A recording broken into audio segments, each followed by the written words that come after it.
In the mighty name of Jesus. A man I'm about to introduce is such a man in our generation.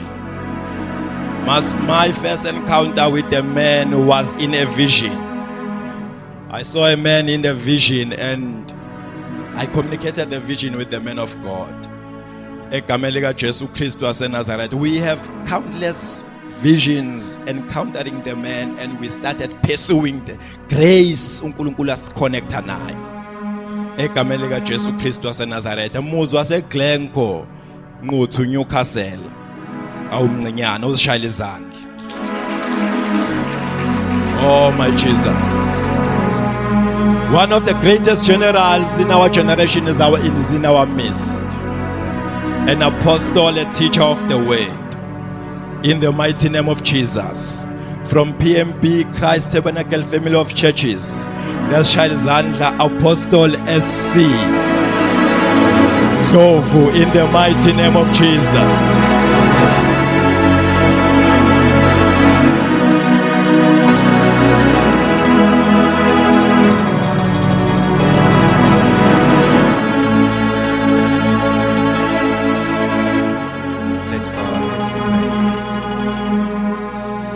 Siyabonga moya ingcwele, siyabonga uNkulunkulu wethu.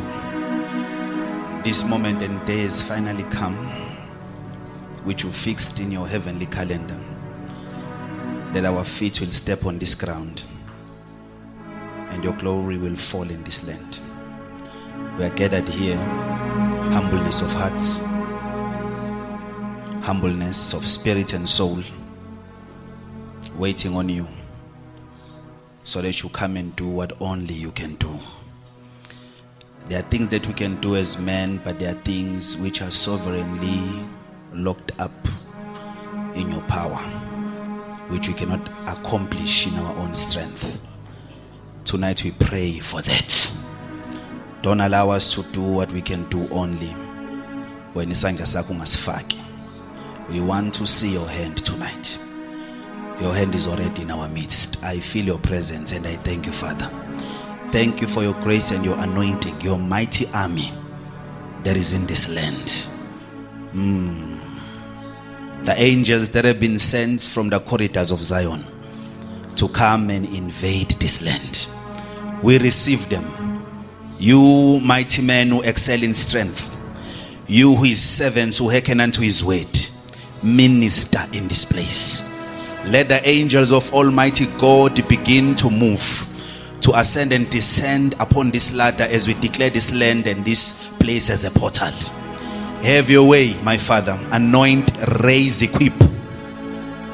In the name of the Lord Jesus Christ. Udumo amandla obukhosi nkazimulungu kwakho egameni lenkosi uJesu Kristu waseNazaretha. Amen. Can we give God praise and then we can take our seats.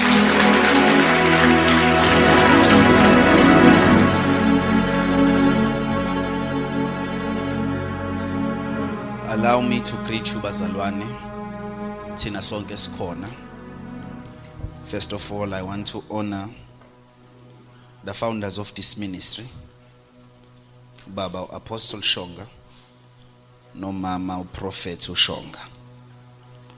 Ngiyacela ukuthi sibashalene izandla kakhulu.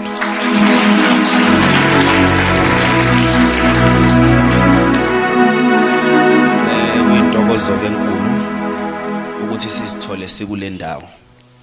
Ngithe uma ngizwa abafundisi ababingelelwayo ngabona ukuthi there is so much grace in this house and there are so many people uNkulunkulu unezandla eziningi phakathi kwethu, but it is grace and favor and the privilege ukuthi all the way from Pietermaritzburg ngizifumane ngila ngimphambi kwenu njengomphostoli uPaul eKorinte uthi I came before you with much fear and trembling, and I decided to know nothing except Christ and him crucified.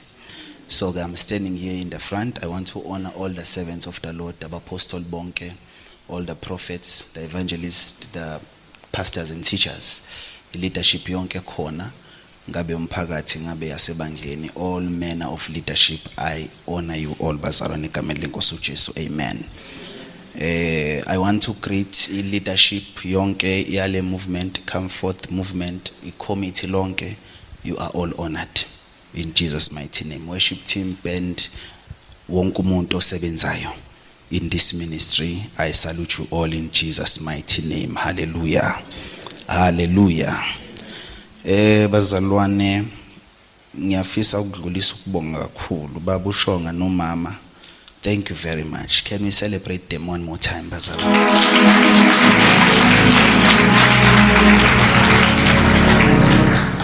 There is so much grace upon this house and upon this movement. And ngiyakholwa ukuthi uNkulunkulu usithumele kule ndawo for a particular purpose. And kuphezulu kwethu sonke ukuthi sizame ukalign our hearts ukuze singaphumi enkonzweni, siphume enkonzweni kodwa siphume in this place si accomplishile into uNkulunkulu asithumele yona. It's very painful ukubona sikhonza siphume ngokuthi sikhonzile having not accomplished what God sent us to do. And many times a tradition, Matthew 15 verse number 6 if I'm not mistaken, uthi uJesu ngenxa yosiko lenu nilenza libe yize izwe likaNkulunkulu. Because of tradition you make the word of God of none effect. So we can gather and do tradition and not perform the word of the Lord. Bese siphuma si report ukuthi sikhonzile, ezulwini report ukuthi we did nothing. Because the service ejuku uNkulunkulu is by alignment, not by what we know. Once it says ngokuthi we know this is what we must do, simgeja lapho uNkulunkulu. When Elijah came into Mount Horeb, the mountain of the Lord, lithi iBhayibheli wayezwa umsindo omkhulu. There was a mighty wind. Mase lithi the Lord was not in the wind. Later after that there was a fire. Mase lithi God was not in the fire. Mase lithi then a still small voice spoke to him. What Elijah, what are you doing here? I complain with Elijah, I am the only prophet. Imagine one of the sharpest prophets wahluleka ukusenza grace yama prophets awu 7,000. He couldn't pick it up. Ningilalele bazalwane. He couldn't pick it up because ube traditional. And ube sevumile ukuthi I'm like my fathers. Because he says, I am no better than my fathers. Kill me now. So all his fathers traditionally bakwazi ukuhamba kwi realm of the ministry of prophecy bafika la afika khona. But uNkulunkulu through him, he wanted him to pierce through the threshold and pioneer a new dimension for his lineage. Ukuthi bonke abayovuka emva kwakhe as prophets bangagcini la egcine khona. Nembala uElisha his son asked for a double portion of his spirit and he did twice than his father did. Praise God. So ukuza sithi siyazi ukuthi uNkulunkulu uzokwenzani, siyazi ukuthi uNkulunkulu somkhonza kanjani. I'm just sending this to everyone who is here. Siyazi ukuthi uNkulunkulu sizomkhonza kanjani. Sometimes can become a great hindrance kulento uNkulunkulu afuna ukuyenza. Ukwazi kwethu kuyakwazi ukuvimba ukwenza kaNkulunkulu. It's not only our ignorance that prevents the working of God. Sometimes it's our knowledge. What you know can become a hindrance to what God wants to do. So kufuna amasiza phambi kaNkulunkulu sihlezi sinokulibala. Uyabona abamkhonza bengastadishi bahlezi besho holy. But mawukhonza uvala amehlo uhlezi usho into eyodwa. But if you have open eyes you say something else. Praise God. So we need to pray. We need to pray bazalwane. We are at a verge. We are at a verge of something great that God wants to do upon the face of the earth. And we are committed. I've committed my life to see that coming to pass. Especially in our nation, South Africa. When you study our nation, you study context, your cons, where you study our spirituality, you realize that by God's grace we are progressing, but we are still celebrating mediocrity as a move of God. Celebrate, we shouldn't be celebrating this anymore. Because sekusphendule abantwana kwasenza sangakwazi ukuparticipate on a global scale when it comes to the gospel. We can only participate locally. When it comes to the global scale of impacting nations, you find that we are incompetent, we are incapable. We can only, what we celebrate, ni numbers alone. What we celebrate is not supposed to be celebrated at times. And what we call a move of God is not a move of God at times. Because we are afraid to dig deeper. Siyasabu cross siyasabu kuwela bridge. We are afraid to cross the line. Once we feel we are closer to crossing the line, siba njengama Israelites athi bodwa bamnando anyanisi bakwi religion. We remember our homes. We remember that we had graves. We had organized structures. We had salaries from the old wineskin. So we can't cross the boundary. We can't cross the line. Because once I cross the line, we are going to lose ourselves. We are going to lose what we know. We are afraid to tap into what we don't know. And so njalo masihlangana ama services etha bump ceiling, there are very few times where we feel that we broke the ceiling in a service. Most of the times when we come is pampala, we know most of us are going to churches tomorrow. We know what is going to happen.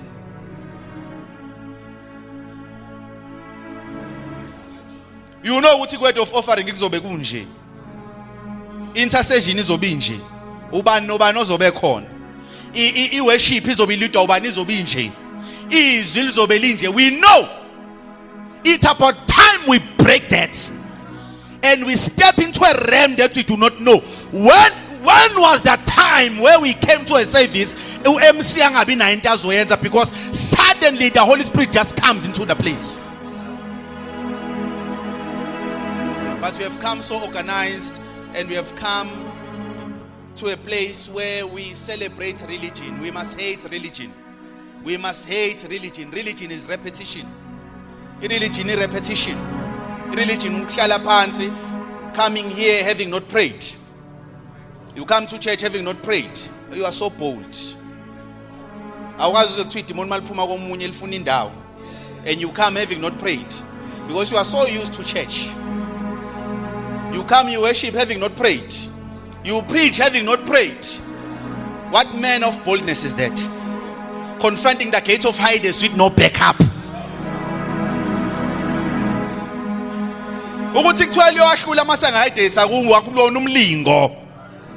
It must be you don't conquer the gates of Hades just because it has been said so. So we come, we do all these things just because we are. Let's read the Bible. Isaiah 32. Isaiah 32. I'm gonna be very short. Just strings. Just strings. Isaiah 32. My heart is torn in between. I have some notes here that I have prepared. Some of them I've prepared over time as I knew I'll be coming here. But this one was dropped in my heart on my way here. So I sat in the car and I started writing them down as the Lord led me. I believe this word is for this place. Isaiah 32 verse 13 to 15. I'm going to read from here. Upon the land of my people shall come up thorns and briars. Ama-thorns and briars uzokhumbula ukuthi kwi-original texture creation abengekho ameva. Thorns and briars, they were not there. But appearishe after Adam emthini ekuthiwa ngadli kuwona. Appearishe as a judgment of his disobedience to God. Uthi uNkulunkulu ku-Adamu, because you did not obey me, umhlaba usuzokuvevela ameva namakhakhasi. So ameva, which is thorns and briars, were a product of Adam's disobedience. But uNkulunkulu kwi-creation yakhe never created them. So ameva, when they appear, it's a sign of the operation ye curse. uNkulunkulu kwakufanele ayinikeze uAdam, but wangamqalekisa uAdam because he was still going to send his son in the office of Adam. So that office called Adam couldn't be cursed. Why said uNkulunkulu, for your sake the ground is cursed. Ikese kwakufanele uAdam wayisusa uNkulunkulu wayilahla phansi emhlabathini. That curse lingered upon the earth. Iyona leyenza ukuthi ukhula akekho litshala akekho lichelela kodwa lukhula phezulu kwembewu. Oyitshalo uyifaka umanyo oluyichelele kodwa ukhula lunamandla kunayo. Because umhlaba was conditioned to favor negativeness and wickedness. Kune law yaka science abathi law of entropy. Law of entropy ithi everything that has been left to itself will gravitate to becoming worse. Simply put, isho ukuthi yonke into eshiwe inganakekelwe automatically will become worse. Mawuzala umntwana ungamnanga ungamkhulisi, ngeke akhula lunge, uzokhula bemubi.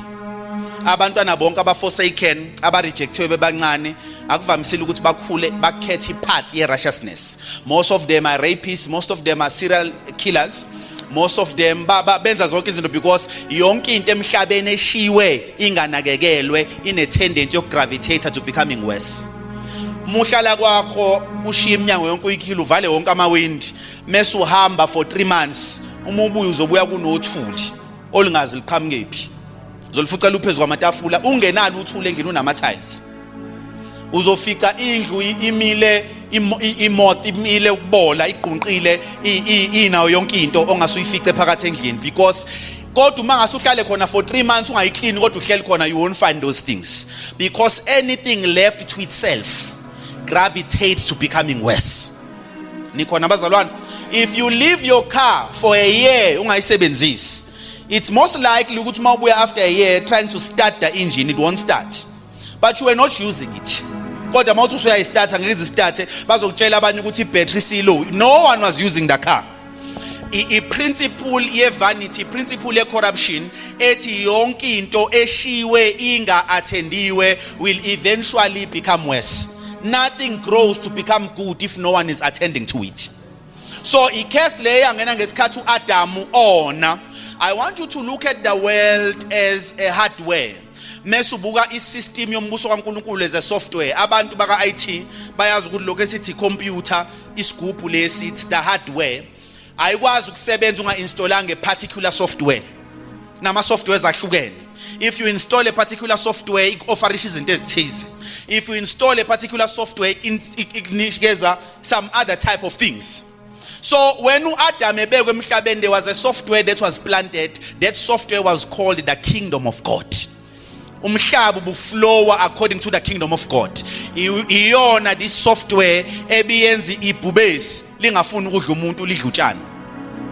Iyona le software ebiyenza isihlahla sinikeza uAdam ama fruits. Iyona le software ebiyenza inyoka mayibona uAdam ingahaleli kumshaya. There was no animosity because the software that was running this earth was called the kingdom of God, and it is a kingdom of peace and righteousness. When Adam ewa, another software was installed into the earth called the kingdom of darkness. Lesibiza ngezwe. Ingakho izwe nomhlaba two different things. The earth and the world are two different things. Ngakho umbhalo wamaHubo 24 uthi umhlaba ngokaJehova nokugcwala kwamasethi izwe nabakhile kulo. So there is a earth and there is a world. The earth is the hardware. Lokho esikubona intaba, that's the earth. Amanzi, that's the earth. I-world, i-cosmos is a system. Lokho esithi izwe akuyona into ongayithinta kodwa i-system. Ingakho uPaul engasho ukuthi ningawulingisi lo mhlaba uthi ningalingisi leli lizwe. Ngoba ukhuluma nge-system nangesikhathi esiphila kusona.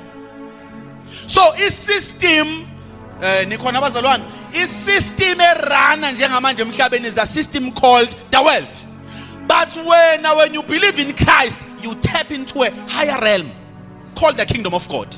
So you operate from another system while you are in this world. They are in the world, but they are not of the world. So Adam uthemayewa, the devil installed his system called the world. Saqala sabona uLamek ethatha abafazi ababili. He started having 2 wives. Ekubeni system kaNkulunkulu ithe Adam, one Adam for one Eve.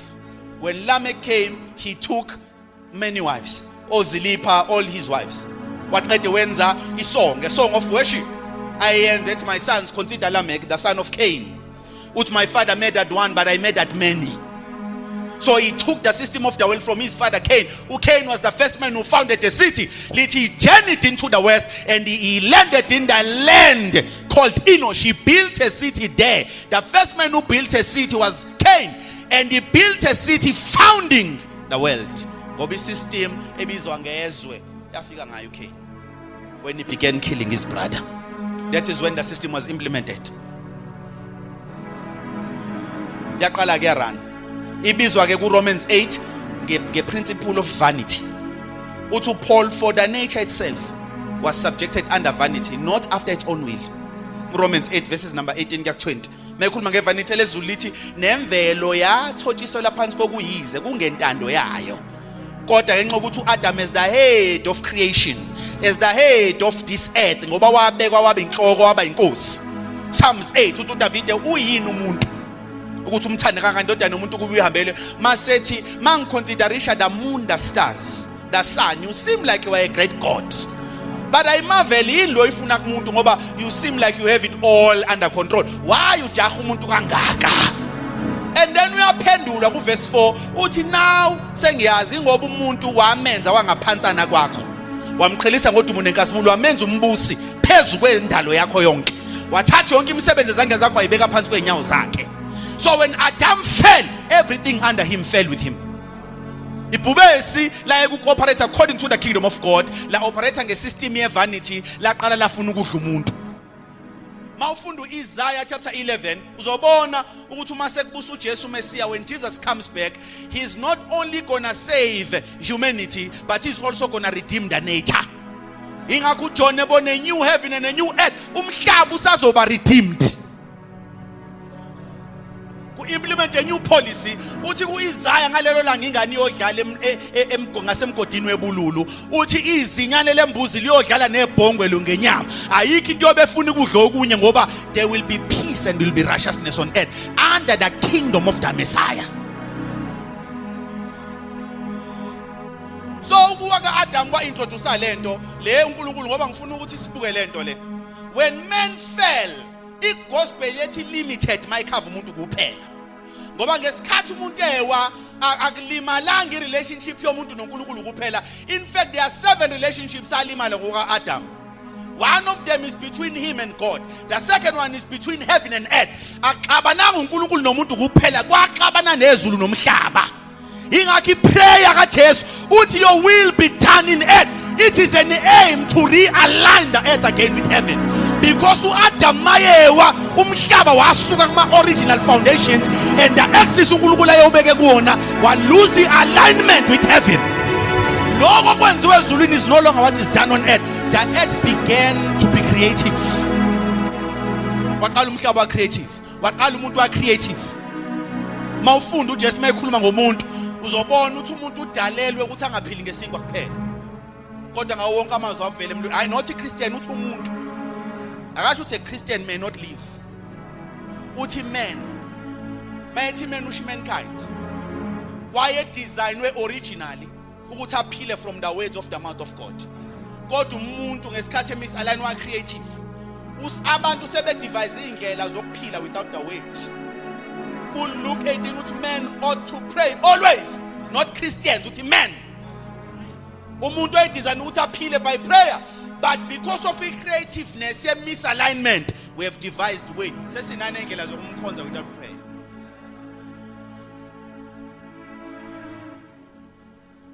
The relationship between man and nature was disturbed. The relationship between man and animals was disturbed. The relationship between man in himself. Umuntu waxabana yedwa ngesikhathi ewo. Ingakho inyama yakhe isifuna okunye nomoya ufuna okunye. Ngoba kune misalignment within you.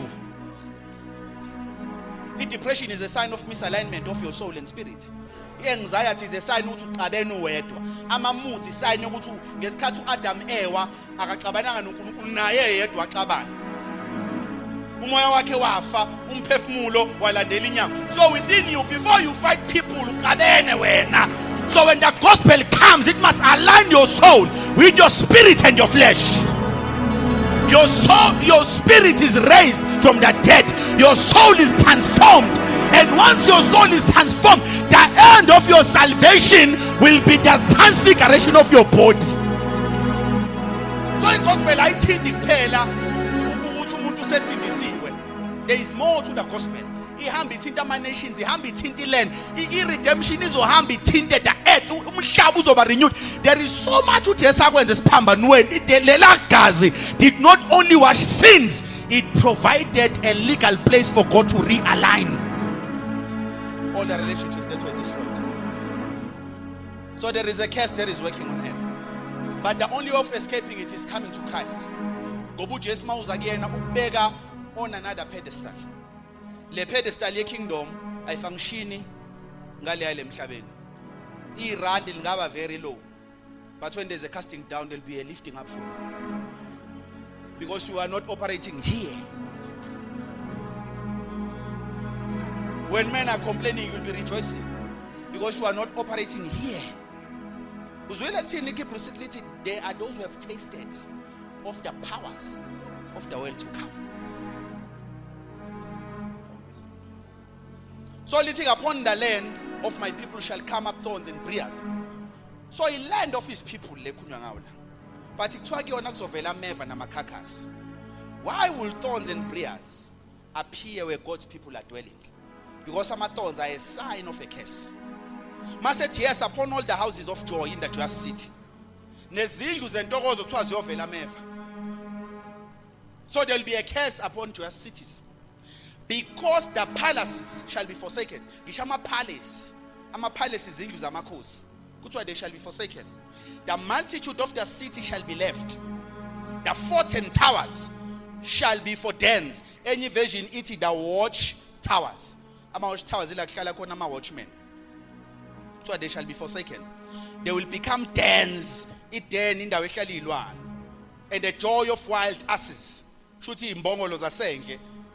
Ziyothatha over ama cities, zithathe over ama palaces, zithathe over ama watch towers, because they will not be occupied.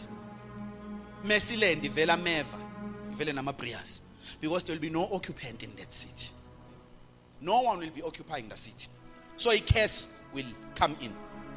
Masethi go verse 15. Land izokwenzeka until the Spirit be poured upon us from on high. When the Spirit is poured upon us from on high, the wilderness will become a fruitful field. And the fruitful field will be counted for a forest.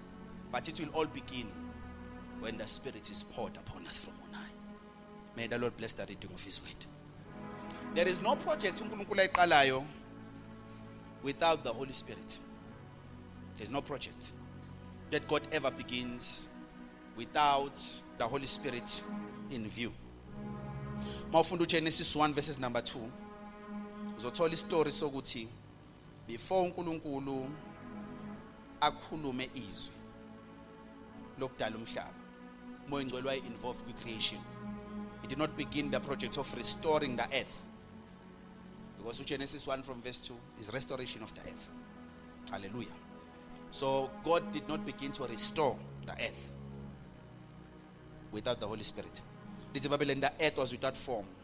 The earth was void and darkness was upon the face of the deep. And the Spirit of God hovered upon the face of the deep or the waters. So umoya began to hover phezu komhlaba noma phezu kodwa. And then verse 3 uthi, and God said, yabona, before I call the project yok design umhlaba noma project yok arrange umhlaba, there had to be the Holy Spirit hovering upon the earth before God began to speak. Mawufunda Psalms 33 verse 6 to 7. Just stick with me. Psalms 33 verses number 6 to verses number 7. It reads as follows.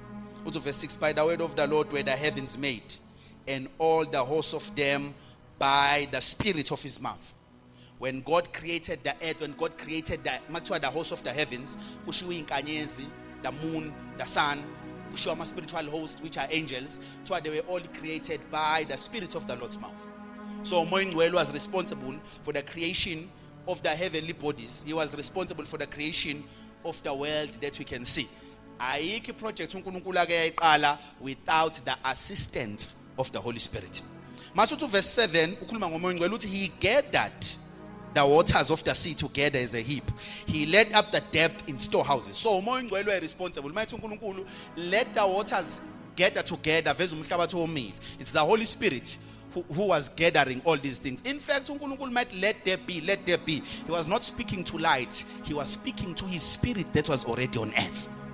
So Almighty, let the waters gather. He's giving an instruction. As someone who's on ground, let the waters be gathered. And then the Holy Spirit will cause the waters to be gathered. Because He will only begin to operate and move when the word has been released. So when God was releasing the word, the Holy Spirit was beginning to work. So whenever uNkulunkulu is going to begin to work, there is a stir caused by the Holy Spirit. Umoya ingcwele masuqala ubona abantu bested, uqala ubona the baptism of the Holy Spirit, uqala ubona the umoya ingcwele coming upon the people, you must know what God is beginning to work. Leli gama ke lithi hovering. Makuthiwa the Spirit of God was hovering. The Spirit of God was hovering over the waters. Lithathelwe emqondweni of a bird ehleli phezu kwamaqanda. NgesiZulu kuthiwa iyawafukamela. Ngesikhathi wafukamela release heat. Okwenza ukuthi lento ephakathi emaqandeni, which is the izingane zayo, asheshe amaqanda aphihle ukuze ziphume zi-healthy ziphila. So makuthiwa uMongcwele was hovering, kusho ukuthi he was covering the earth, brooding life under this earth ekade isi void, under this earth ekade isi formless. The Holy Spirit began to cover the earth and releasing life. Ukuze uNkulunkulu mayikhuluma kube khona izinto eziphumayo. Lento uzoyithola mawufunda uDeuteronomy 32 verses number 11. Deuteronomy 32 verses number, do I have the church here? Deuteronomy 32 verses number 11, you will find what it is, as an eagle stirs up her nest. I want you to keep this verse throughout my teaching. As an eagle stirs up her nest, fluttereth over her young, or hovers over her young, she spreads abroad her wings, taking them, bearing them on her wings. So when she hedge amaqanda nabancane bakhe, uvula amaphiko ahlale phezu kwabo so that they grow up healthy. So hovering is a process of causing life to come forth. It's a process of causing life to spring forth. So makuthiwa uMongcwele was hovering over the earth, kusho ukuthi he was transmitting life to earth. Then God was able to say, let there be light, after the Holy Ghost made that possible by hovering over the earth. So whenever uNkulunkulu ezosebenza upon the earth, the Holy Ghost must hover over the people. There is nothing that God can ever do in a generation without the Holy Ghost hovering upon the generation. Ayikho into uNkulunkulu ayenzayo noma iproject ayisebenza uMongcwele engayona iphathi yakhe. In fact, the Holy Ghost is a seal upon all God inspired projects. Iproject evela uNkulunkulu isili yayo uMongcwele. You can have everything. The projects, the seal of a project evela uNkulunkulu is not success and prosperity. Most of the times we judge the success of our pastors. We say God is with this man because God is with this man because Bugatti. We want to attach the approval kaNkulunkulu kuma material possessions. Johnny was in the wilderness, in the depth of the wilderness. Are you here, Bazalwan? He was in the depth of the wilderness. Loya baba waqala iministry ehlane. Lithi uIsrael wonke waqhuma waya kuyena. Why? Because while he was still in his mother's womb, the baptizer with the Spirit waphuma eswini sikama wakhe uMary. Ngesikhathi ethu Elizabeth lithi weza umntwana egcuma angagcuma umntwana nje. uJohn wayereceive umoya ongcwele from his mother's womb. Ngoba wathi uJesu membinge uMaria embingelela lo ulizo waba inyama omdala wathi alingabe lisangeqa lelithuba ngoba iprofesi ithi lo uyobaptizwa ngomoya esaseswini sikama wakhe. So when the mothers met nolizwi naye wathinta uJohn. From his mother's womb John was active for ministry.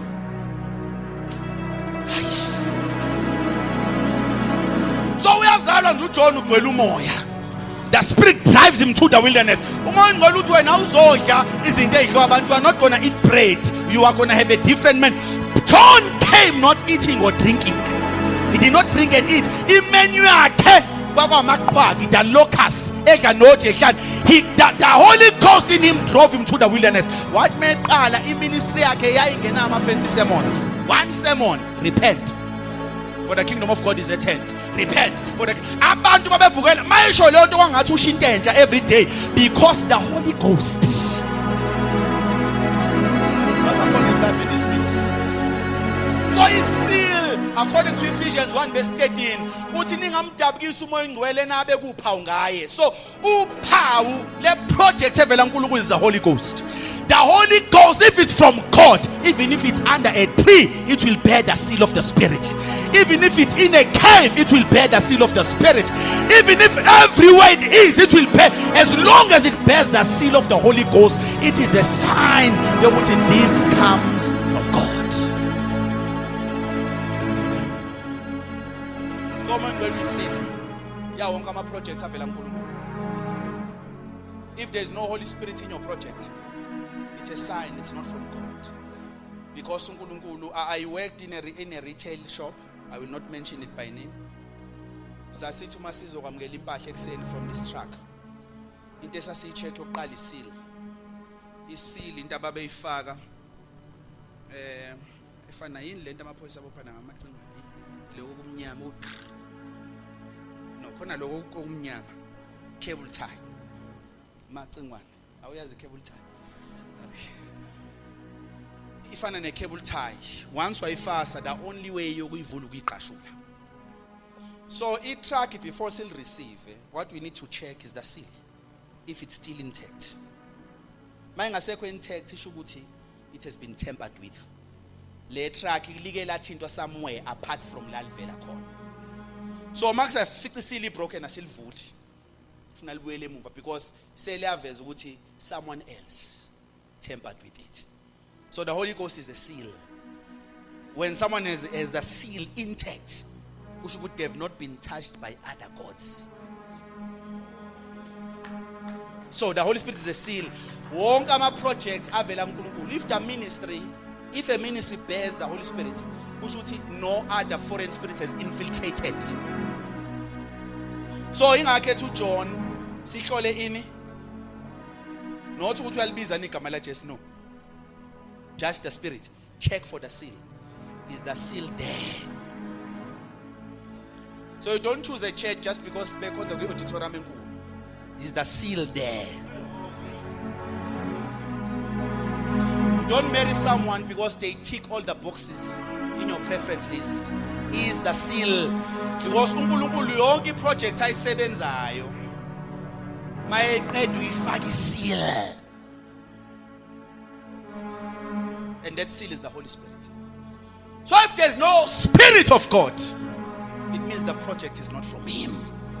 It can be beautiful, it can be glorious, it can bear all the things that this world can offer. But without the Holy Spirit, it doesn't come from God. How God approved of Jesus Christ with signs and wonders and miracles. How God anointed Jesus Christ of Nazareth with the Holy Ghost and with power, who went about doing good, healing all those who were sick and oppressed of the devil, because God was with him. So approval kaNkulunkulu nesil kaNkulunkulu upon a man is the Holy Ghost. If the Holy Ghost is there, it means the man comes from God. He may not dress like he wants. The minister and the church may not have the best things that you may want. But if the seal is there, that things are eventually going to come. Oh, bazalwane bami. Engathi singakhumbuzana shumayizane because many people who are starting ministry today, they are so under pressure. There's so much pressure. Because we think a successful ministry is the pictures you post on Facebook. Yeah, we think it's the head count that you have in the house. That's why many people pursue heads. When they start, they don't pursue the one who called them. The moment they accept the call, they start pursuing head count. How many people can I gather? And that kind of ministry will not have the seal of the Spirit. Because the first thing that you must pursue is the seal. It's the Holy Spirit. When the Holy Spirit is there, when men pursue fame and popularity, shut yourself up. Shut yourself up. If it delete the Facebook, if it takes you to do so, see God. Once you grab God, that the woman of God delivered a powerful charge. But you must carry God. If you carry God, even if you are in the wilderness, people are going to hear about you. You won't,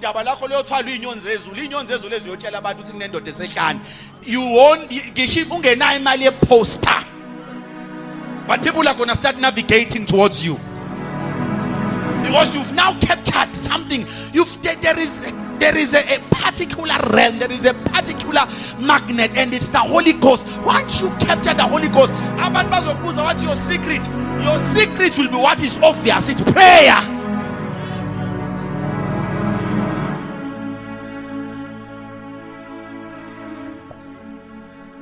I remember in our ministry,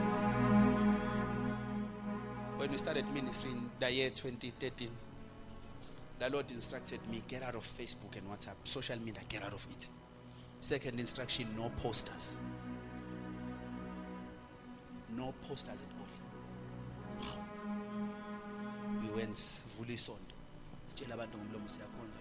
Senza imvuselelo. Siyakhonza. Siqala imvuselelo sishumela ivangeli. At that time when we preach the gospel, I will pitch the tent with my hands, connect the sound. I will sleep in the tent. Masekushawa 5 ntamba, my wife will come back from work. Funa ngihlale etendeni azabuye ngoba makwathi abafana abadlali. Fica ipika ziko. So I will sit there in the tent. My wife, when she comes, I connect the sound, ngiyonise ngimnike intercede. Ngihambe ngemzini useduze ngiyogeza. Ngigqoka isuit. Mazithi 6 ngiyabuya. Sengizoshumayela. Ngisecurity elishumayela khona. No posters. People will come. Fika abantu abawu5, fika 10 people. Ikweleti zemvuselelo ayidlali. You have to pay from your own pocket. After 4 years, 13, 14, 15, 16, 17, 2017, the Lord said, they came during the time, no posters. Sasmemezela sithi soba ne conference bazalwane. I-poster ayikho. uNkulunkulu uzobadonsa abantu. We had so much crazy faith. Good the Lord, and the Lord began pulling people. I remember English asikhonzela kuyona bazofakaza. When we eventually caught God without Facebook and WhatsApp. I'm not saying it's wrong. It's more gain to capture God than to run after men. Is it not him who said the king's heart is in the hand of the Lord? Like a river, he drives it to where he wants to.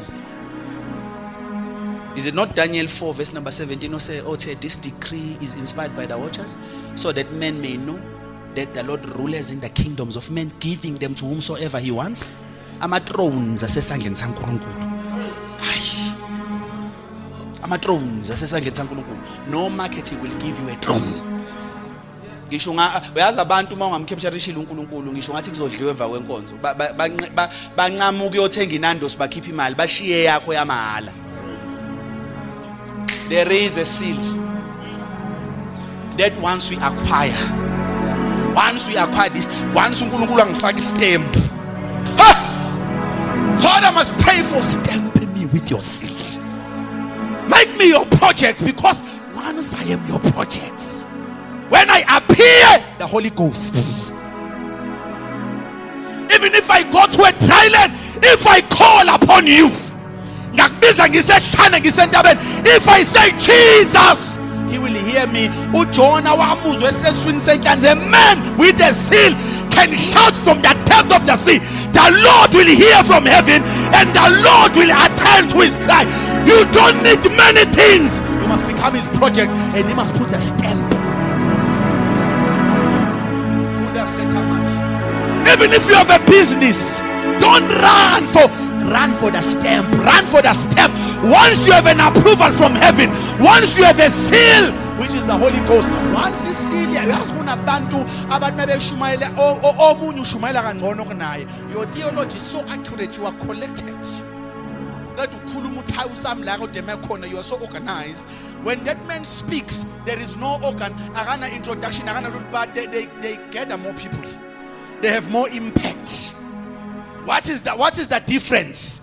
It's a seal. If you get a seal from heaven, you will struggle the rest of your life. I'm strategies of men.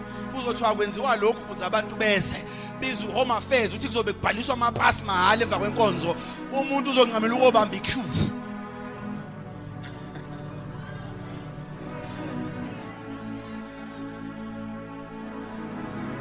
Ngesonto sobe sino home affairs mawungenala ipass ufuna uthathe lengane certificate come uzama ukuba trap ngale people won't come. Mabethani bazokulinda uqeda ukukhonza bavumbuka after inkonzo sebe, because you are carrying nothing. All projects that are from God, they bear the seal. It's the seal of the Holy Spirit. If we can be honest with one another, what we are doing now is the Church of Jesus Christ in South Africa. If it does bear a seal, the seal is no longer clear. It's more human ministry, it's more on breaking. You see from our services, last week I had some time with the Lord. And I discovered that most of the inkonzo zethu zithembisa abantu something. That's how we gather people now. Your breakthrough will be there on Sunday. Your car will be there on Sunday. So all our services are designed to appeal to the carnal needs of men. Or most of them, they are designed to appeal. And so people will choose a church just because it's a church albona ukuthi leli moto ngase ngisheshe ngithole. Because our services that are designed to offer izinto ezifunwa inyama, which is so different when you compare with the gospel lashunyela uJesu nabapostoli. uJesu uthi mufuna ukungilandela, deny yourself, pick up your cross and follow me. The only relationship you have with yourself, ulandela uJesu, is denying yourself. That's the only relationship you have with you. It's denying yourself. Must pick up your cross. Ka Israel ke umuntu mayephethe isiphambano wakwazi ukuthi akabuyi. Because isiphambano is a death sentence. No one carried the cross for fun. Muphethe isiphambano wakwazi ukuthi uyofa lo. So it's all about killing yourself, killing your desires. Killing your selfish desires. That's following Christ. So it is a point of killing your desire for your dream car, killing that desire. You pursue the kingdom first. Makuthiwa first akusho ukuthi usazozifuna ezinye. Lo first awukho second, lo first. I hope you know that. Makuthiwa seek ye first the kingdom, awukho second. Makuthiwa seek ye first, lo first to proton. It's proton. If you study from the original language, usho ukuthi as priority, as chief, as master. So ufuna umbuso ngaphezulu kwakho konke, akukho le ngoba ngeke uzuthole bese uthenga utholile ake ngijaho, no, uzofuna uzufe. So makuthiwa esteem it. In fact, esteem the kingdom above all. If so, when people come, their desires are not killed. There is no verdict from the cross that is read. We don't read the verdict, because the verdict of the cross is death. The only verdict of the cross is death. There's no breakthrough at the cross. I can breakthrough from Ispamban. Then when you are dead, that is when life. Because you can only rise when you are dead. And the principle is I vuna isayilesi imechalo isona. Uthi Paul kutshala kunehlazo kuvune kunani kunenkazimulo. Uthi kutshala kubuthaka kuvune kunani kunamanga. 1 Corinthians 15 verse number 45 to 51. So when this verdict is read to you, it kills your flesh, it kills your desires, until you say boldly, for me to live is Christ. For me to live is Christ, and to die is gain. Philippians 4:12 futhi Paul, I know ngiyakwazi ukuba phezulu ngibuse ngingasoli lutho, ngiyakwazi ukuba phansi uthi kuona wonke lama realms ngenelisekile. Ningilalelani bazalwane. So most of our services are designed like that, and lezo zinto, they have quenched the seal of the Holy Spirit. I don't know why the Holy Spirit bade my heart to speak about him today, but as I was coming here, sitting in the car, the Lord said, speak about the Holy Spirit. The Holy Spirit said, go and teach about me. I went through my notes to check if I do have notes on the Holy Spirit. I found some, but I realized that they are not with context. And so this is the word I received for you. Praise God. It's for you.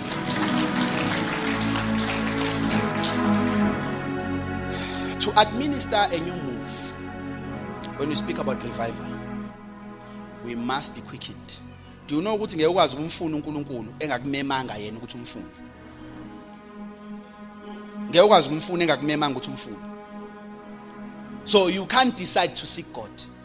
Ingakho kuyena othe seek my face. Because for you to go to a king, you can't go without an invitation. Yabona. So uNkulunkulu ufuna shi invitation ezwini ezokwenza kube credible ukufika kwakho, ungabi illegitimate visitor. U4:15 ka Hebrews uthini? Uthi come boldly before the throne of grace to acquire mercy to help you in times of need. Yabona, ama invitations okuza uNkulunkulu agcwele iscripture. Because without God inviting you, you can't come. Mawufunda Psalms 8 verse number 18 uzomuzwa ukuthi uthini uDavid. Funa ukuthandazela ukubizwa ukuthi uzothandaza. Uyayazi umthandazo usiyakuthandazela ukuthandaza.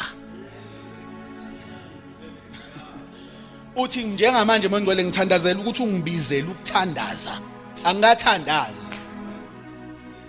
Psalms 8 verse 18 uthi we will not turn back from thee. We will not turn back from thee. Verse number 18. So will not we go back from thee. Quicken us, and we will call upon your name. We can't call upon your name unless you quicken us. So lo quicken usho ukuthi resurrect our spirit. Make us want to call on your name. Ngenze ngifuna ukulibiza igama lakho, because God is spirit and I can't go to him in my flesh. So he must quicken me. I must attend the service, and there must be something that is resurrected in me. Ezongenza ngithi ngiyosho kuthiwa kade sengona ngiyoshiso nosami ngiyofuna uNkulunkulu. Once one leyo feeling you have been quickened, the king has summoned you.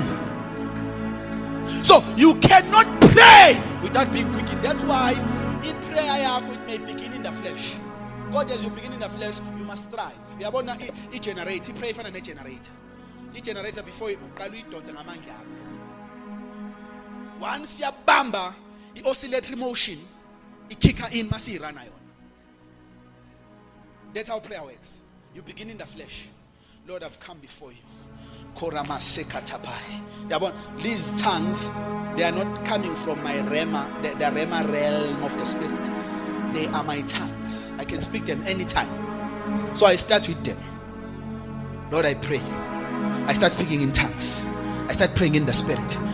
It may take 5 minutes. It may take 10 minutes, depending on your intimacy with God.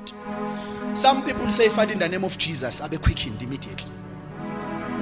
Because I pray abasayiqala sebeseduze. Useyiqala evelela. So my Father, in the name of Jesus, quickened. Yambona uJesu besevela athi baba ngiyabonga ukuthi ungizwa njalo, Lazarus phuma. No tongues.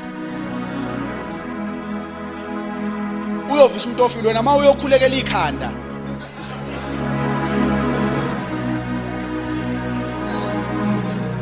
Kurabaye katapai. For 3 hours just a headache. uJesu raising someone from the dead. Baba ngiyabonga ukuthi ungizwa njalo. Uthi nalo ke ngikwenza ngikwenzela lapha. Wayesethi Lazarus come forth. Little Lazarus aphuma I walk. Because his spirit was quickened. So for you to begin to pray accurately, your spirit must be quickened. Uma sifuna ukufuna uNkulunkulu as a generation. Uma sithi Lord, raise us as an apostolic generation. Raise us as a generation. There's something we must seek. It is to be quickened by God. It is to be quickened by God, because we cannot seek him, we cannot find him if he has not called us. Yamuzwa uthini lo waku Songs of Songs? Draw me, I will come running. I can't come if you don't draw. Usho ukuthi invite me. Do what? Invite me. So the moment you draw me, lela verse likufike libe noun mase libe plural. Uthi draw me, we will come running. Draw me, we will come running. Lento isho ukuthi if God can successfully draw one person, many will respond. Many will come. So if God can successfully draw you, your family will respond. Your community will respond. Your city will respond. The reason why your family is not born again is because God has not even conquered to draw you.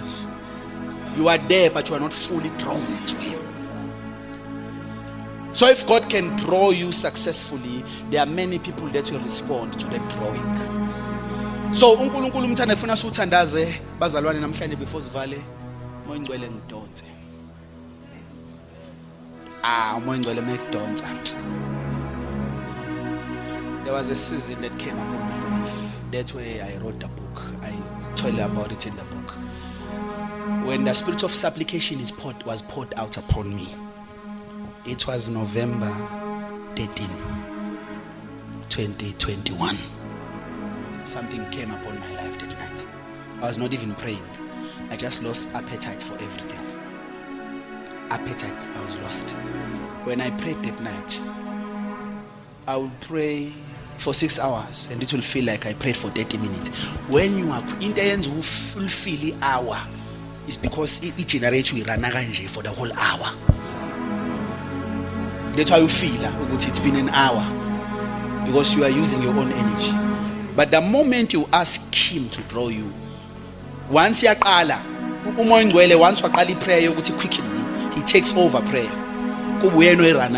When you just become a vessel of uttering, you just become a vessel of uttering. What is uttering? And you just align with him. You will see that your 5 minutes will become your 30 minutes. Then your 30 minutes will develop to become 3 hours. Your 3 hours will develop to become 10 hours. You'll be in your room praying. More check 3 hours, more check 5 hours, more check 6 hours. You pray in your spirit as you do that. You are praying because it's no longer you that is praying, but it's the Holy Ghost that is using your vessel to pray. So once you become quickened, it's easy to call on his name. Because uNkulunkulu ayikho into azoyiqala emhlabeni without the Holy Spirit. Ayikho futhi into azoyiphothula engayibeka nguphawu likaMoya Ngcwele. All impactful generations were born of the Spirit. Ayikho generation impactful engavele sibelethweni sikamoya. It's the Holy Spirit that must give birth to a generation. Uthi Jesu what? Uthi Spirit gives birth to spirit. What is flesh gives birth to flesh. So ukuba born as from the Spirit as a generation, you're going to sense that be impactful. All generations that impacted the system of this world were generations that were coming from the womb of the Spirit. Even the church project, without the Holy Spirit. 1 Corinthians 12 verse 13. Uthi ngokuba ngomoya munye sonke saphapathele emzimbeni munye. So it's the Holy Spirit that must start the technicality, the function and system of the body of Christ, and it is him who baptizes us into the body. So without the Holy Spirit, there's no body of Christ. Go be responsibility ukusifaka emzimbeni kaKristu Jesu. Now umoya ngcwele uma engekho imapha ama signs esibona ngawo upon a generation. If the Holy Spirit is not, are we on the Apostolic Conference raising a generation? If the Holy Spirit is not there, let's just pick a few signs. And then we are going to pray. Number one, there is cowardice. Abantu baba anxious. Abakwazi ukudeclare gospel freely and boldly. Mawufunda uJohn 21.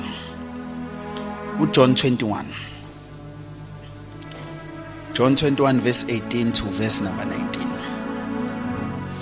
Uthi ku verse 18 wa John 21, verily, verily, I say unto you, when you were young, when you were young, you clothed yourself and you went where you wanted to.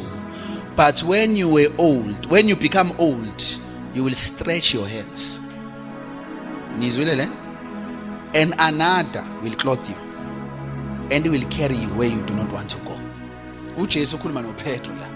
This is the most painful chapter of my disciples at Jesus. Because uJesu ebatshethe bazofa kanjani. And le parable ayixoxa la ukufa kaPetro. Uthi kuPetro ngesikhathi usamncane uzigqokisa wena. Mase uyala uthanda khona. Mase umdala. Ungayitshela ukuthi ukhuluma ngeminyaka because uPetro was already 42 here. So he's not speaking of age. He's speaking of spiritual maturity. Uthi when you are young, uzigqokisa wena uyela uthanda khona. Kodwa masumdala akasho ukuthi omunye ogqoka uthi you will stretch your hands. And someone else will do what? Will clothe you. Akise la ungathandi khona. Masuthi verse 19, this he spoke signifying by what death that Peter should glorify God. Uyambona umuntu mayigqokisa icoat wenze njani? uPetro wafa ngani?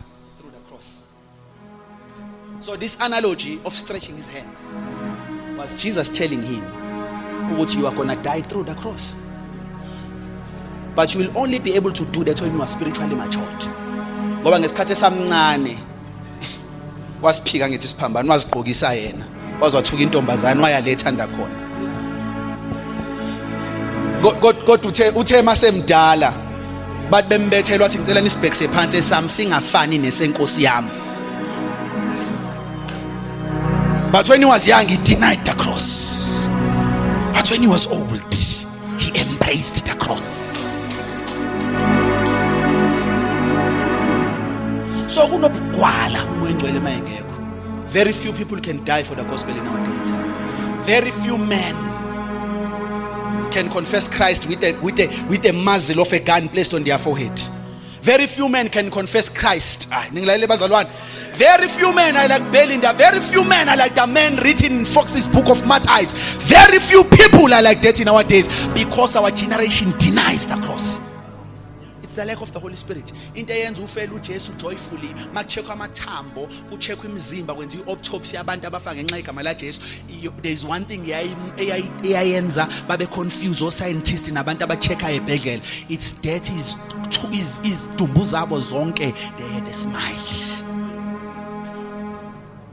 Because when you are old, you stretch your hands freely and someone else clothes you. But when you are young, so when there's no Holy Spirit, ivangeli lethu lamanje lireza amagwala. Lireza abantu abangakwazi ukushiya umuzi wakhe ngenxa kaJesu. Lireza amagwala. We have raised such cowardice people. People who only care about prosperity, people who only care about success, they don't care about the gospel.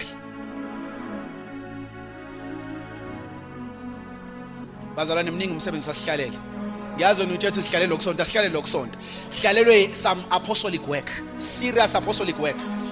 Yabona kumaqembu lawo ezepolitiki kunento ekuthiwa umhabulo.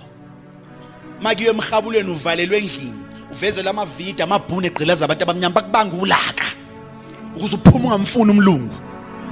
Uphuma uthi kill the boy. Bakufaka ulaka olukwenza uye kumbayimbayi. Uye kwi social petty spam when uphethe ibhode elithi freedom is mine. You don't uye kwi social petty bomb when uphethe itshe. I'll drive weapon oyiphethe udriver information nespirit abagxishe sona. Ibandla lamanje lisadinga silise ehabuleni bahatshuliswa abantu so that they carry the authentic apostolic spirit. Because what we carry today is not an apostolic spirit. It's such a soft spirit. You deny Christ for money. You deny Christ for luxury. You deny Christ for convenience. How much more when you go into a world where you are not supposed to call Jesus Lord? Very many people will deny him.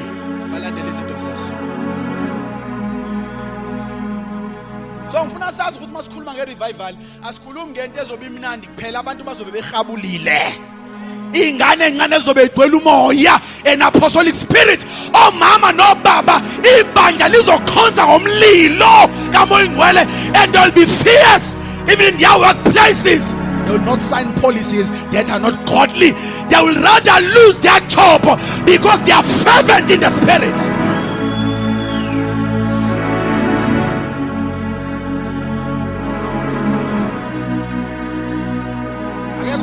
For a promotion, voting boss for a promotion, voting to get a job.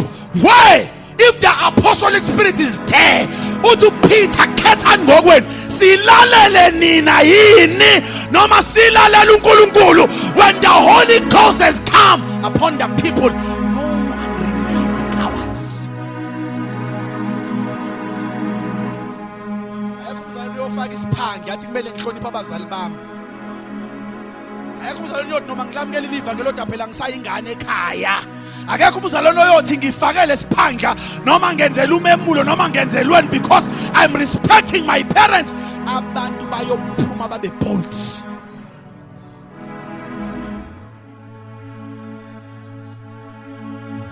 Uyothi mama ngiyakuhlonipha kodwa ngalala ngisho eminyango uma ungekungivulele kwakho ngeke ngimiyeke uJesu.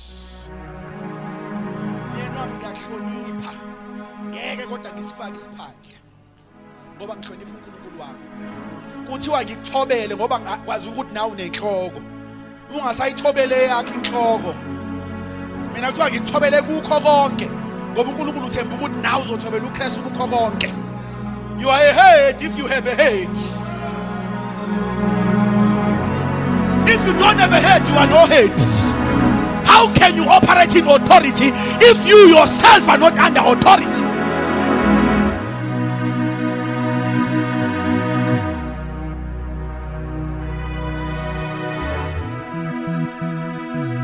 I respect you, I love you, but I can't. Yakhumula ngibongolo kaBhalamu. Yathi kuBhalamu ngeze ihlonipha konke. Kodwa namhlanje awuboni into bangikudisobheya. Ingoba phambi kwami khona omkhulu kunawe.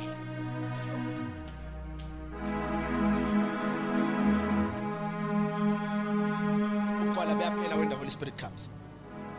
He was bold to declare Christ at the Pentecostal Peter. uPetro kade ephika uJesu. After 50 days, ngesikhathi ephika uJesu kwaphela 50 days. After 50 days ngomkhosi wePentecost, a month and roughly half a month, Peter was bold. And laba badelela nje ngoba bayabazi ukuthi abafundile ofishermen. Ingakho bethi badakiwe. Kakulula ukuthi babadele ngoba bayabazi ukuthi imagwala lawo. Ethi hayi badakiwe laba. Hayi kwakuthi uPetro unento aqeda ukuyithola. Yes, God, the whole day is a seal upon his life. Lithi waphuma madoda abazalwane, nani muzwa kaIsrael makwazeke ukuthi lo Jesu enambethela uNkulunkulu umenzile uKristu nenkosi. Mayethi uKristu usho ukuthi uMesiya. Usho lento ngoba kuhlangene ngomkhosi wePentecost olindele uMesiya. Uthi lento enilinde lapha ayikho sefikile. Amadoda ahlabeke enhlizweni. They were pricked in the heart. Base bethi kuPetro nabapostoli madoda abazalwane senze njani? Wathi uPetro phendukani nibhabhadise ngokuba isipho yeseni nabantwana benu. Nawo bonke inkosi yakubabiza. Then from there 3,000 people were saved.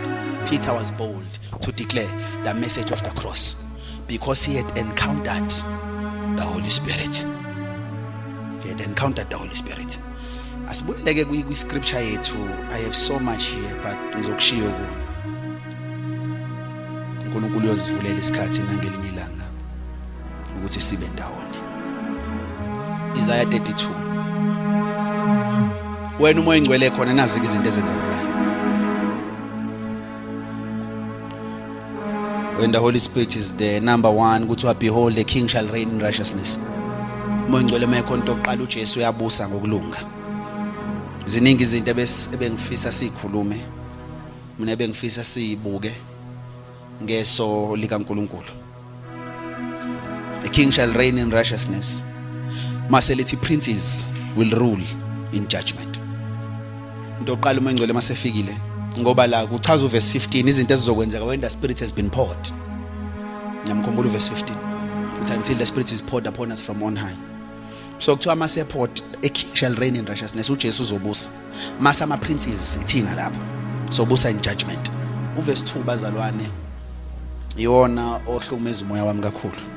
Uthi a man shall become a hiding place. When does a man become a hiding place? Lo hiding place is refuge. Usho ukuthi umuntu uyokhula istature abantu bazibakhosele kuyena. I thought uNkulunkulu kuphela okwazi ukuba hiding place. Kodwa la lisitshela ukuthi when the Spirit is poured out, we grow our spiritual capacity until you become a hiding place. Maselithi shall be a hiding place from the wind and a covert or refuge from the tempest. Maselithi shall become rivers of water in a dry place. Akusho umoya engcwele kusho umuntu la. Kuthiwa khona abantu mase umoya engcwele etheliwe kubona abayoba ama rivers of water. Mayefikile endaweni kuyobe kufika umfula. Mayemile kuyobe kumi refuge. Abantu bothi mabemi kuyena eduze kwakhe makuza isivunguvungu singabathinti ngoba he has become a hiding place.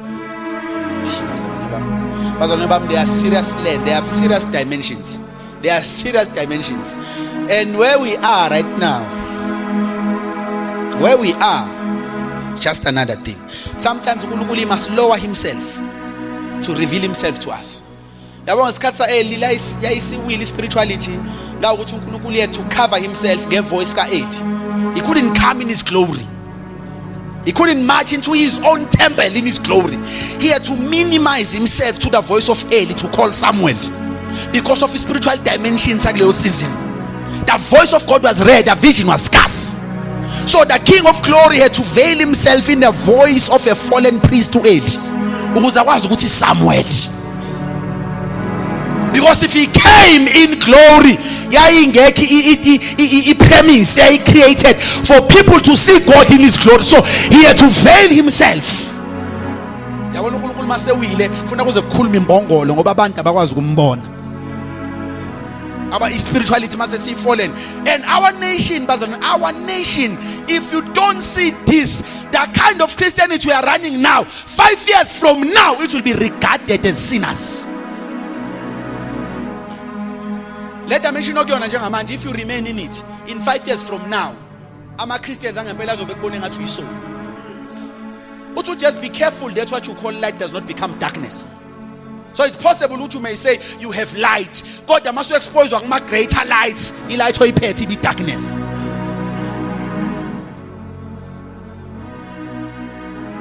And my heart is so torn because of our nation. My heart is so torn. When I look at us, there are things I've seen. There are things I've seen. But we don't care. We just don't care. Hallelujah. We come to church thinking when I learned in some nations and I implemented that in our church, I saw so much change. I started teaching. I would teach for 3 hours, 4 hours on a Sunday.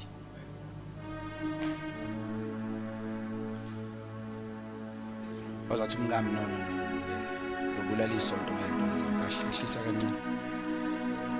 At least one more punyu like 2. God man batshela ngabona bejabula ngathi oh bebe ngibuka isonke lesikhathi. Le ndoda esimelo 4 hours. But their spiritual capacity increased. It increased. Manje isibeletho sethu thina isisaka moya singaka manje. Sincane. Sikwazi ukudla u30 minutes nakhona futhi. Uyabona yabo khona nje umunye akakangizwa kahle njengoba ngikhuluma kanje. Kanti sengayivala inkonzo manje. Akangizwa njengoba ngikhuluma nje kanje akezwe ngempela ngoba ulindile. Ulindile lo mfo ukhuphukani. Manje wangikhuluma nje kanje akezwe ngempela. That's how serious our problem is in South Africa. We have a serious problem. Let me close, Bazalwane. Lithi when the Spirit is poured out to verse 3, the eyes of them that see shall not be dim. So there's going to be opening of eyes and ears. The hearts also of the rest shall understand knowledge. Lithi inhliziyo iyonikezwe understanding. When the Holy Spirit is come, let the tongue of the stammerer shall be ready to speak plainly. Abantu abangingiza abangwazi ukukhuluma, when the Holy Spirit comes, they break forth in speech. Right? The tongue will be loosened. So qaqulimi lisuswa inkwethu likwazi ukukhulumela uJesu. Lithi uverse number the vile person shall no more be called liberal. Lithi the fool will no longer be celebrated. The fool will no longer be celebrated. Umoya ngcwele mengekho we celebrate fools. We celebrate fools. We celebrate foolishness. When the Holy Spirit is not there, we celebrate mediocrity. When the Holy Spirit is not there, false prophets strive in the land. They blossom in the land. We celebrate them. We say, oh, so and so is raised by God. The reason why we can't see what this is a fool we are celebrating, it's because the Spirit is not there. Look at how our land has been ravaged by false prophets. Men who serve their own bellies, not caring about people's. Serving their own bellies, not serving the Lord Jesus Christ, who called them. And the whole nation will run to those type of things. Look at the people who have a voice in our TVs. Listen to their message. You will find the fools are celebrated. It's a new version. Crooks will not be rewarded with fame. The Amplified version. When the Holy Spirit is not there, I'm a crooks. We reward will be fame. They become famous. They speak to every corridor. They counsel presidents. They counsel kings. They counsel business people. They rule in the land. The problem is that the Holy Spirit is not there.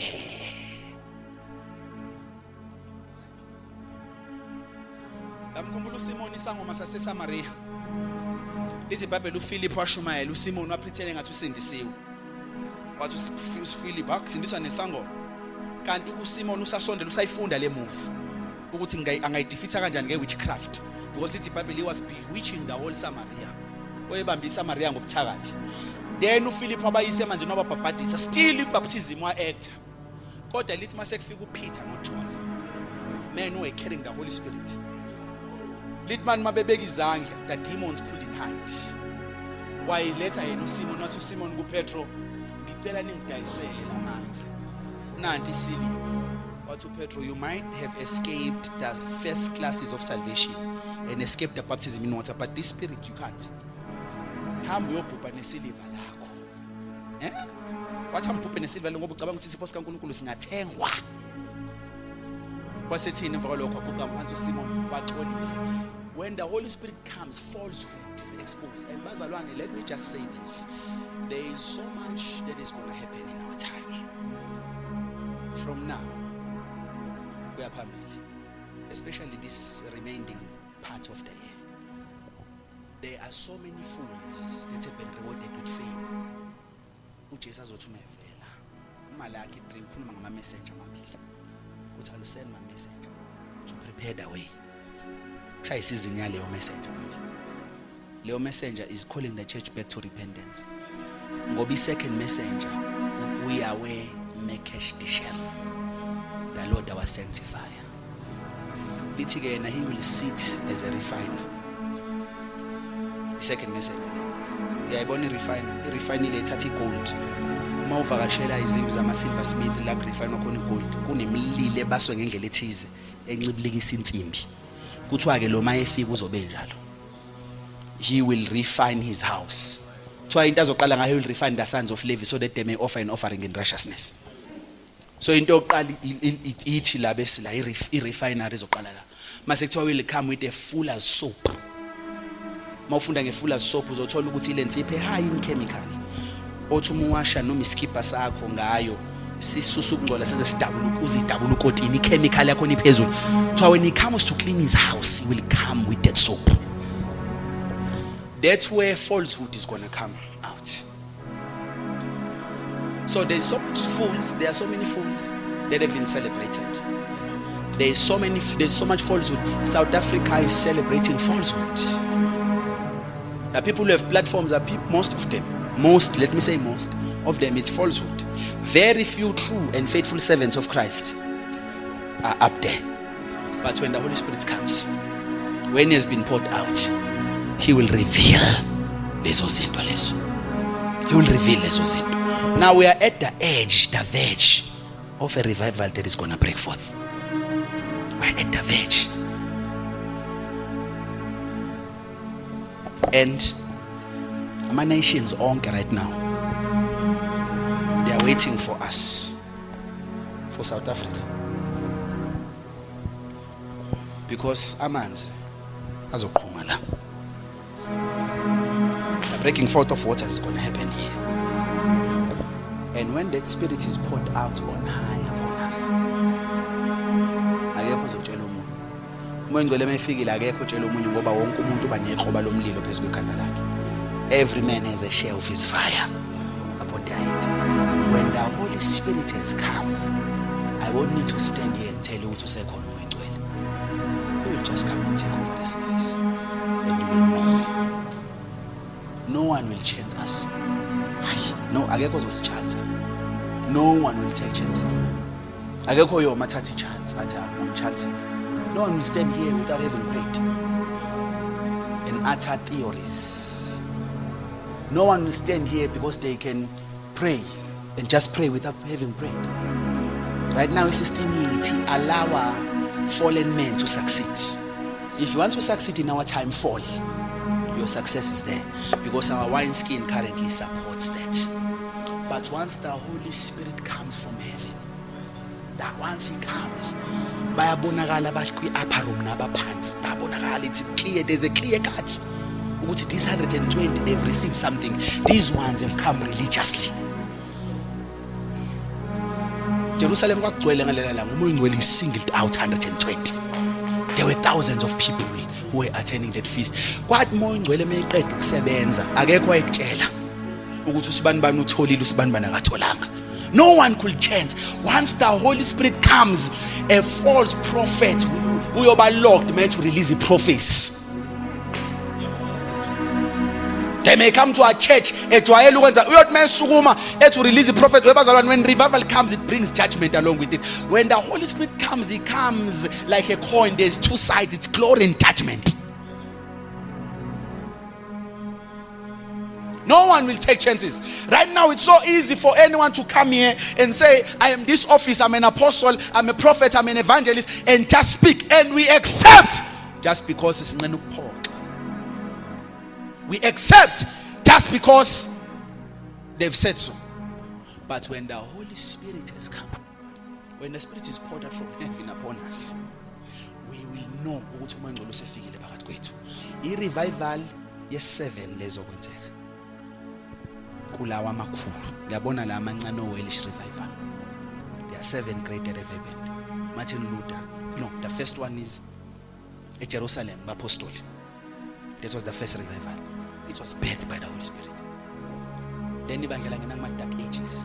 Ingakho kuthiwa iukhozi stares her nest. Masefuna amaqanda, amachwana aphuma emaqandeni, she stares it. Ukuthi anisekho bazalwane. She stares the nest. Ufika wafukamela, mebonza waphuma uyasidlakazisa. Khona ezoshayeka aqhekezeke. So when a stariness umoya ongcwele laqhuma iqanda lokuqala lazala imove yezethu yayirana oPeter. Then the serpent came, stole one of the eggs.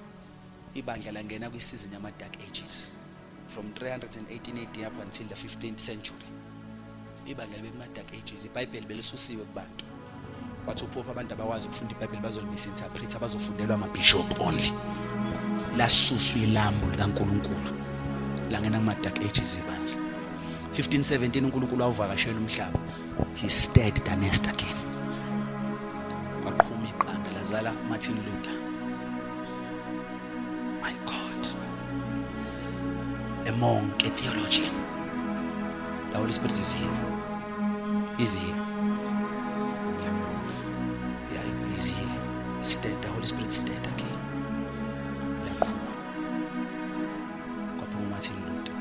But he was a teacher of Psalms, a theologian, efundisa amahubo.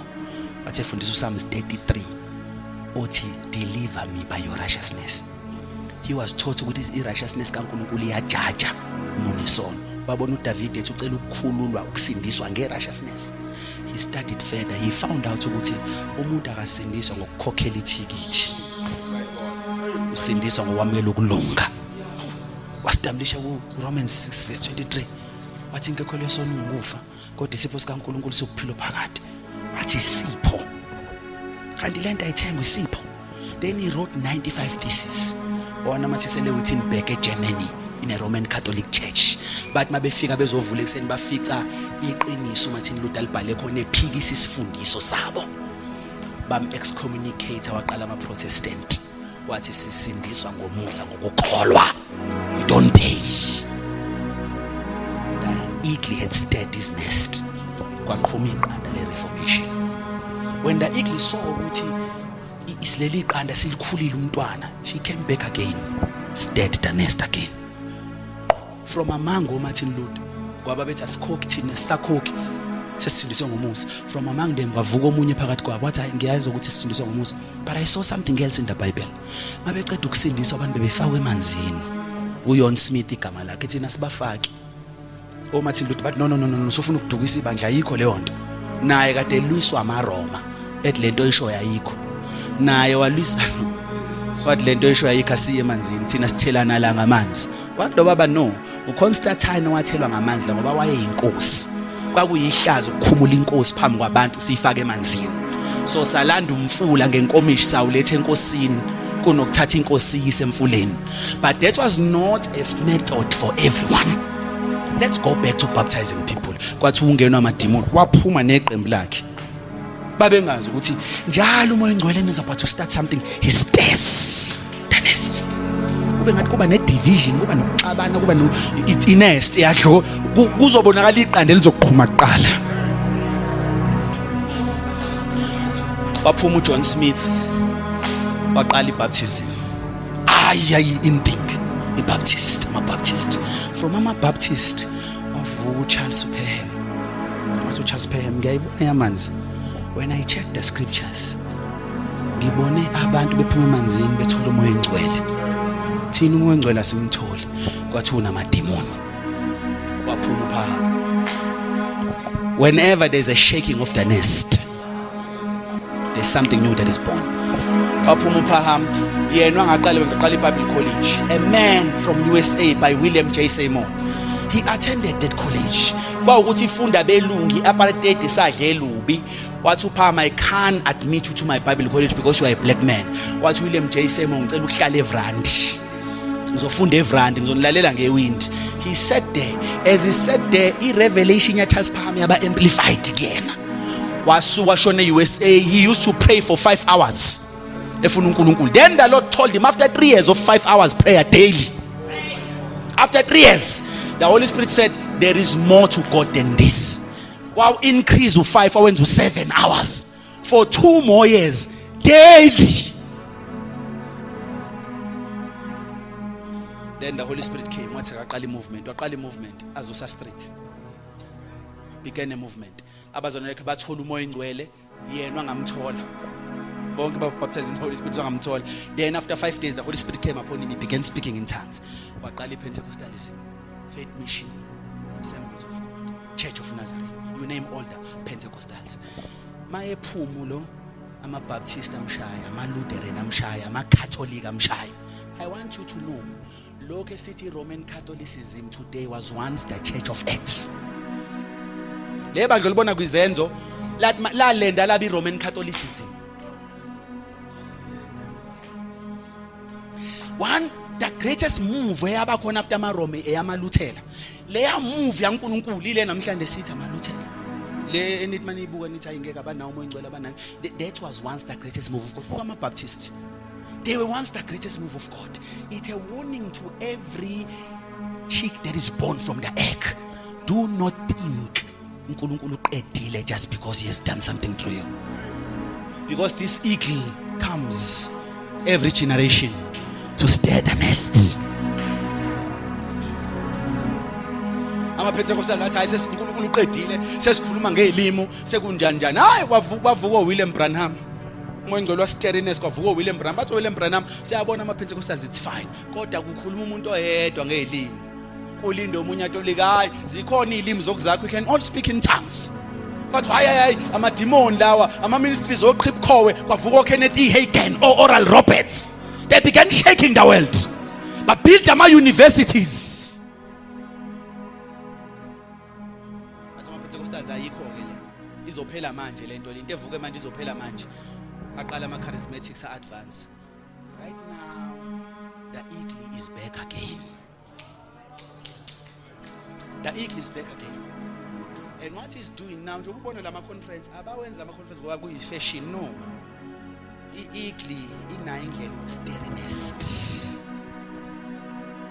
Inayo indlela yokushake nest. And my shaky nest, amaqanda ayashayisana. Nizongizwa. Amaqanda ayashayisana.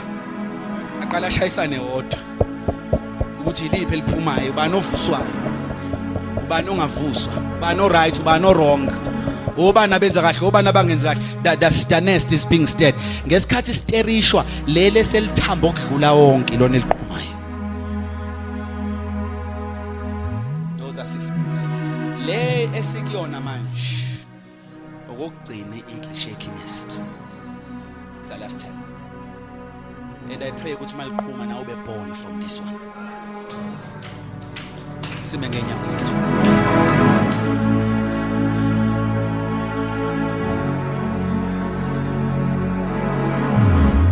With our eyes closed. Oh, thank you, Holy Ghost. Kushade barehos. Dekande brako divalisa matekapai. Delege debre kunta pari mahasei. Egedu kambange do grivano zevrista prankonteketes. I believe tonight the eagle is here at Glencoe. The eagle is here at Glencoe to shake the nest. The beginning of the shaking is now. Hey! The Holy Ghost! Holy Ghost! The eagle is here to shake the nest. Kuzozalwa ama worshippers agcwele the Holy Ghost and his fire. Kuzozalwa ama preachers agcwele the Holy Ghost. Kuzozalwa ama ushers abagcwele the Holy Ghost. The egg is already ripe and the eagle is shaking the nest again. May you be born in this one. May you be born from this egg. May you hatch from this egg. Take a panetos. Take a patikara. Ureke tepekwetepas. Jetena tamakota payas. If you can pray in the Holy Ghost, just begin to pray in the Holy Ghost. If you can pray in the Holy Ghost, just begin to pray in the Holy Ghost. May I be born from this one. May I be born from this one. May I be born from this one. May I be born from this one. As the eagle shakes the nest, may I be born from this one. Come on, pray in the Holy Ghost. Pray in the Holy Ghost. Pray in the Holy Ghost.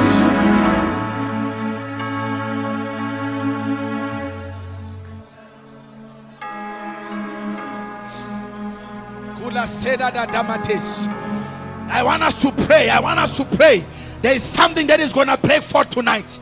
There is something, there is a veil. The Holy Ghost wants to take them beyond the veil. He wants to take them beyond the veil. There are men who are here. Oh my God, my God, my God, my God, my God, my God, my God, my God, my God. Ketetepes utale tamatalate etelia kotapahus kepate maketa epayatarehos ulele keteketeke. We pray for the rebirth. We pray for the birth of an apostolic generation from this egg of this eagle. Let an apostolic generation emerge. Eleketete mendo saye uleketa matapakata paras utekena tapana tarabahos kurembekete pekete peruha soya ibakwanta parata ebekwetepe irakota payatakas. The Holy Ghost, the seal from heaven, the Spirit of truth, the Spirit of grace,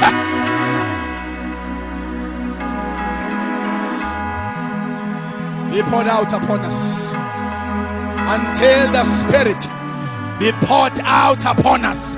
Until the Spirit be poured out upon us. There are people rise with so much resilience, with so much boldness to declare the gospel of Jesus Christ. There are those who are going to hedge and they are going to move in signs and wonders. They are going to move in miracles. They are going to move, and then a new anointing, a fresh anointing is going to be poured upon them, and they are going to begin moving in dimensions and realms that they've never moved in before, and the people are going to see that something has come upon them. It is the Holy Ghost. Kuye tamatakos, kupere tamatalahas.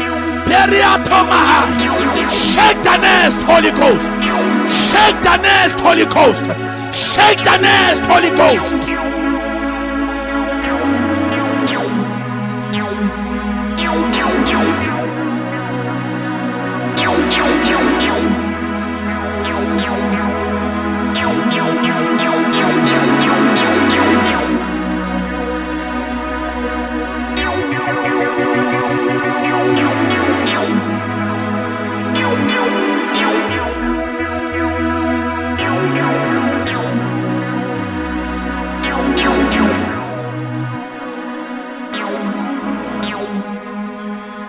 There are people in our midst. There are people in our don't stop praying, pray softly. That the Lord is taking to a new, that the Lord is taking to a new dimension.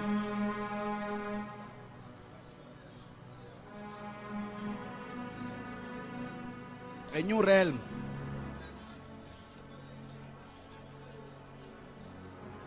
Those are the first people that the Lord is taking. You can just pray softly so you can hear the word of the Lord.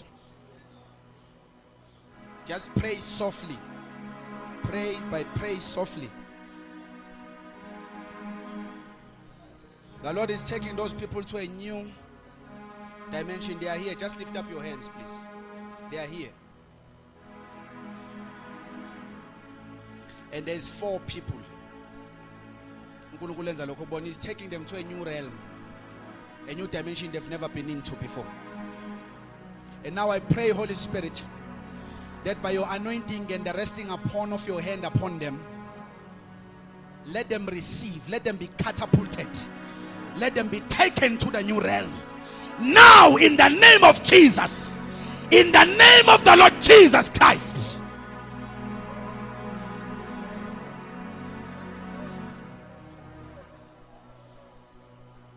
And there are women that are receiving the mantle of prayer. There's a mantle of prayer that the Lord is releasing. And there are women that are receiving it. There are women that are receiving it. If you are a female, please lift your hands up high. Bazalwane, this is a moment of alignment.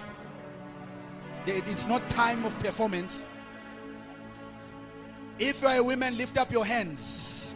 Morning, when I pray that you come upon those women, that you come, there's a strong mantle of prayer.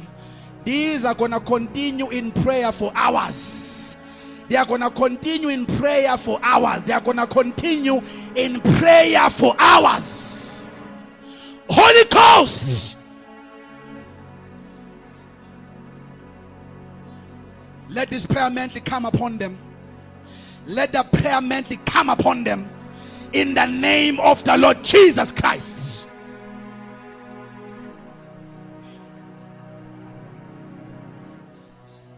Yes, Lord.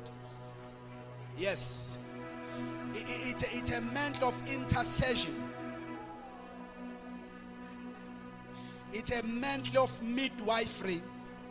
People who are gonna go, who are gonna cause people, ministries, territories to give birth to what the Lord seeks at that time.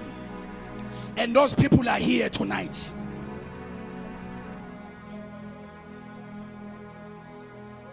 Just pray in the Spirit. Let's just pray in the Spirit. Thank you, Holy Ghost. Thank you, Holy Spirit. Thank you, Holy Ghost. Thank you, Holy Ghost. Help us to be sensitive. Help us to be sensitive to your move. Kela sune time hates. Kebare neke vedi brosi kanta pakwatalas. Raise and resurrect ministries. Help your servants. Resurrect ministries. Raise and propel.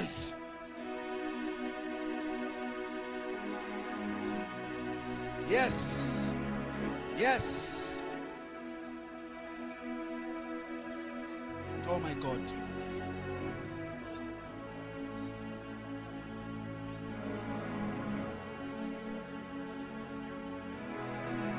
Brood over us, brood over our generation, brood over this territory, brood over this land. In the name of the Lord Jesus Christ.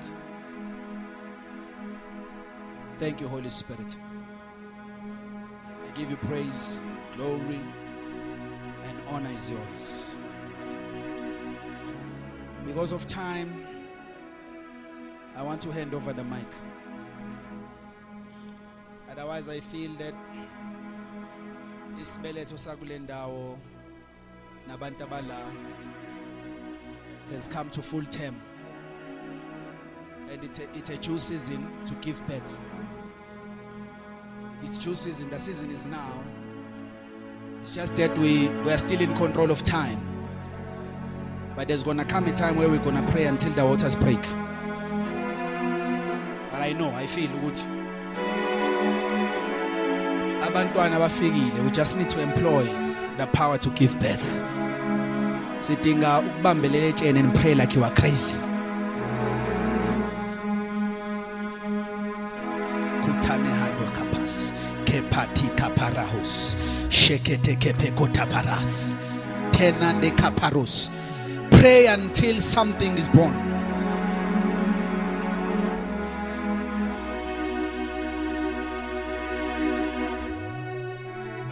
Let me close.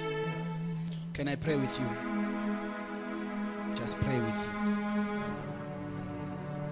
No, it's fine. Let's just hold hands. Hold your hands.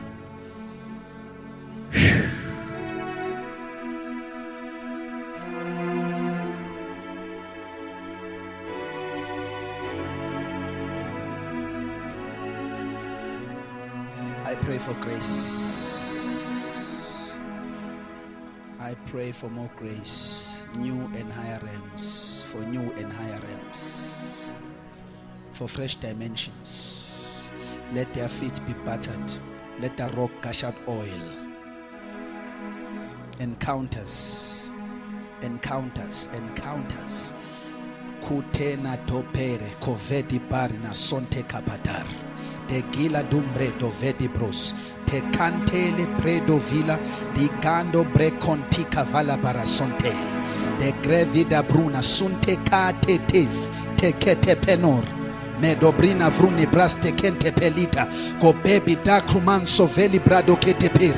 De cremendo brecotil. Telako shamante kataparahos. Let them be propelled, Holy Ghost, by your grace. By this praying for this laying on of hands, let it propel them to higher realms. Let an impartation of grace, an impartation of anointing, let it take place. Let it take place. Let it take place. Let it take place. Let it take place. Let it take place. In the name of Jesus Christ, let it be poured. Let it be poured. Let it be poured. Let it be poured. And I pray that this ministry becomes a sharp arrow in the hearts of the enemies of Christ. Let it be a spear in the hand of God. In the name of Jesus Christ. Let it be the shaking of an eagle upon all nests, so that new chicks that can fly higher be born. Let eagles be born. Let eagles be born in the name of the Lord Jesus Christ. Lord, I give you praise. I honor you. I worship you for the life of your servants. Bless them tonight and keep them for your glory. In Jesus' mighty name we pray. And we all shouted amen. Can we give God glory, please? God bless you all.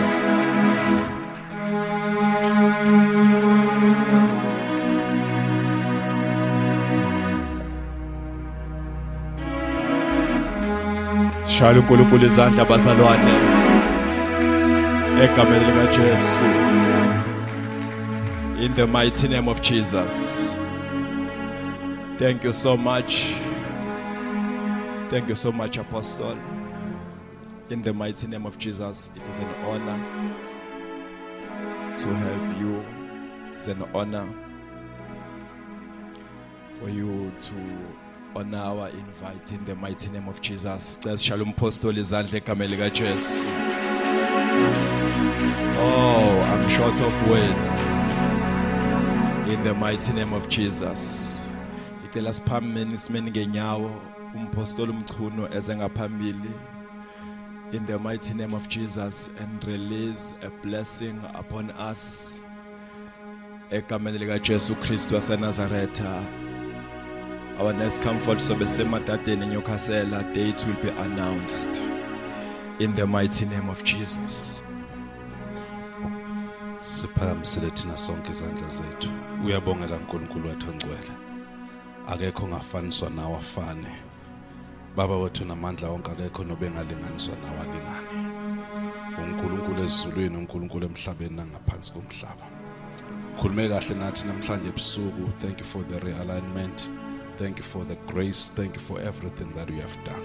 Sesinikeza wena udumo lonke nezibongo nangomkhonzo wakho omsebenzisile ngalendlela. We pray for the anointing to double upon his life, and we pray for the grace of God to continue to cover his life. Siyabonga uNkulunkulu wethu ukuthi lesi sitsho sivuse ngalesi sikhathi senohlelo ngaso, and uNkulunkulu wethu we pray ukuthi umsa wakho mawuphinda phindwe phezulu kwempilo yakhe.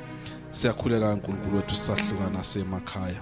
Sandla sakho somusa masizenze phezulu kwethu. Hamba ngaphambili uhlelemba amagebhugebhu silondolozo usivikele. Musa wenkosi yethu Jesu Kristu, thando laNkulunkulu Baba nobudlelwano ngamancwele mhlale nathi bizinze phezulu kwempilo yethu kuze kubuye inkosi yethu Jesu manje naphakade. Amen. God bless. Hallelujah bazalwane, uxhawule nje umakhelwane umhage in the mighty name of Jesus Christ. Sizobonana in the next comfort.